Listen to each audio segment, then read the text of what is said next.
John, we talked to Tanner a few minutes ago, and he said that, obviously he's pushing to make an impact in the NHL, but he said he had a conversation with you and that you essentially told him, be with your wife for this. How important to you is it that these guys, even when they're battling for spots, get a chance to experience those types of events? Yeah, let's remember what we're doing. We're entertainers, and it's a sport. There was no way he was coming back here, and everybody's thrilled for him and thrilled for his wife. I know it was a long night for her, and that stuff's more important than anything. Your family. He couldn't stop smiling in the locker room. How cool was it to see the guys make him go to the center and cheer for him? Yeah, that's the fun stuff, And I guess Sandy was involved too. I guess he's engaged. Yeah. Did he ask her, or did she ask him? Do you guys know? Nowadays, you never know, right? So, that's good. And glad the guys had a chance to recognize him. We had a situation in the locker room before the game the other night. Rock, who kind of runs the show down there, just turned 65. He got a chance to stand in front of the team and say a few words, and that stuff's important. We forget, we get caught in the winning and losing and all this stuff. It's not nearly as important what Tanner went through, him and his family. Have any father tips for him, or? Not a one. No. Not a one. Getting back to winning and losing, how important are these two games? You play two tough teams, and Toronto's struggling a little bit, but the Rangers and Toronto are regarded as two Stanley Cup contenders. As far as showing that you guys are for real, doesn't matter to me who we're playing. I'm not a big guy on a test to see where you stand, or we're taking it one day at a time. It doesn't matter who we play. We're just trying to be the best we can be. All games are tough. It doesn't matter where they're in the standings or where people project them to be. All games in the National Hockey League are tough, so we're just taking it one game at a time. That said, are you happy where you are after 8 games? I don't think a coach is ever happy. I don't think we can afford to be happy. I think I'm not upset. I'm not anything. I'm just getting ready for the next game. When you win a game, you're happy for about a minute and a half, and then you're thinking about your next opponent. That's just the way our life is as a coaching staff. And so I do think it's important that you don't get too high, don't get too low, just like players do as you go through the grind of a regular season. So that's the way we're trying to go about it. You said after the game on Saturday that you really liked the second and third period from your guys. How important is it for you to see them build off of that in these next two games? Yeah, I look at it this way. I think the game is momentum swings, and I think momentum swings don't just happen in the 60-minute game. I think it's a long line all through the year of 82 games. How long can you keep the momentum on your side? And it can go from game to game. So to answer your question, I thought the third period especially, I thought we checked well, ended up getting some scoring chances. I thought their goalie made 2 key saves in the middle part of that period. We could have gone up 4-2. Didn't find a way to close it out, but for the most part, that period was really good. And that's what we'll follow up with video tomorrow, just showing some of the contrasts of some of the struggles versus some of the things we did really well in the second half of that game. So they're strung together for me, and they can go from one game to the other or from period to period. You have Tanner back now, but your fourth line was also very productive last game. I guess, what are the things that you're considering as you have more moving parts into this? Yeah, I've got to look more closely at individual play. You look at your team play. I can't do it all together. I have to watch the team play, and then I'll look at individual shifts. I've got to see what Kiefer did more individually. As far as I don't think I want to make a change in that fourth line. They bang a couple of goals in for us, so I don't think I can change that line. I got to look at some other people. I'm still not sure what the lineup's going to be against New York. Going into the Florida game, you had some words of praise for Igor Zamula, and then I guess a couple turnovers, maybe not as strong of a performance against Florida, and he was out with Ristolainen coming back into the lineup. Where do you view right now his game, and where you expect him to be in the opportunities that he'll he's a guy that I think it's the toughest position to play. For a young guy, he's going to have his ups and downs, and he certainly has that.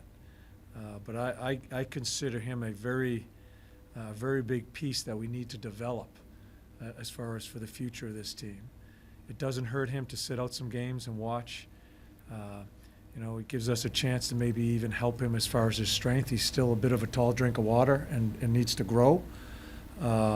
It gives us an opportunity when he's not playing that we can help him there. So that's a situation where, and I don't want to get ahead of myself, but in my mind, I even if he's not playing games, I want him right here with us because I think he can practice at our pace. I think he can make some gains as far as his strength, and we'll see. That defense is still. I still think there's going to be some rotating. So can't guarantee when he's going to get back in, but he'll get back in. When you have a guy like Sedlak who's played for you before, does it help in terms of making it easier for him he's already knows your system and so forth? Mm-hmm. Does that help you on the ice that you can sort of let him go on his? I think it helps him. I think he knows me. I think he knows how I go about the business. He knew how we played. I had Shawzy just touch upon with him, just some of play away from the puck and it was, it was just basically renewed for him because he had done it with me for a number of years. Yeah, but for him, it's not. I think when new players and new coaches get together, there's always a feeling out period. Him and I mean, we've gone through the ups and downs of relationship and hardness and good stuff. So that's already by. So he just can go play. I like the way he skated. That was my question mark to you guys. I wasn't sure if he still had the legs, and I've liked the way he skated. I was wondering about his wheels when he got here. Yeah. You were pleasantly surprised? Yeah, Al. And I talked to Jonesy and a couple of guys that seen him play. There were broadcasting games for Colorado, and I made some calls out there, and there was no hesitation. They said he could still skate, and you can see that he can still skate. And I think he's done some good things for us here. So it can be plug and play once. Yeah, exactly. There wasn't much. Especially for him, I think it's more the player than the coach. Once he came to this staff, and he knew me and Shawzy especially, that he didn't have to overthink. He knew what's expected, and he kind of knew how we were going to play. So it makes it easier for him. John, any update on Cam York, who was injured last night in Hershey, and how long he'll be out? Not for me. No, I have no update. I haven't talked to our trainers about our guys, let alone theirs. John, are you going to look at Kiefer Bellows to kill penalties, and if so, why?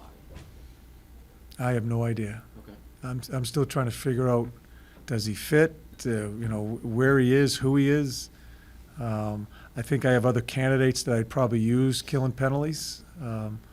I've got to. I'm not going to go on what people say. I need to watch him play, and it's part of my job this afternoon is to sit down and watch individuals play. I got to make some lineup decisions, so that's what I'll be doing this afternoon. You said that you still need to dive into the tape for individual guys, but what were your initial impressions in the moment of Bellows' first game? Yeah, I don't think he made any big mistakes. Had a good scoring chance. It got blocked. Seemed to understand away from the puck. A big body. He looked big to me. I want to see his tempo. I want to see his pace. You're getting another line ready. I wasn't locked on him. That's what I want to see in the tape. I want to see what his pace is, and that's a key thing now in our league is are you able to skate because it's such a fast league. So, he's a highly touted kid, but that doesn't really mean too much to me. I just want to see him play. So I got to spend some time with that. You mentioned a couple the team's strengths in the second and third period the other night, but as a coach, how can you teach them to get to those things quicker and earlier in games going forward? Yeah, obviously our starts haven't been good this year, and we just seem so tentative or underconfident. I thought we just played with such confidence the second half of the last game against Carolina, and I think we need to get there. I don't understand why we're so tentative. I want to see us play with the lead more. It's harder to play with the lead. It's easy to play in this league when you're down because you just kind of let things go and you're just kind of going for it. I want to see how guys react when we have a lead, and we haven't had that often to start games off. So, and plus, you just want to get a lead. And, I don't know why we have started. I thought we were really tentative versus Carolina, and but I'm really happy the way it ended. As I've said, you got to you just got to make sure you're there at those important minutes. And not saying the earlier the game isn't important minutes, but we ended up finding our way again. But we can't keep living on that piece of property being down 2-0 and coming back. Can you say anything before a game to maybe get them going early? I certainly do. Yeah. Last one. Thank you.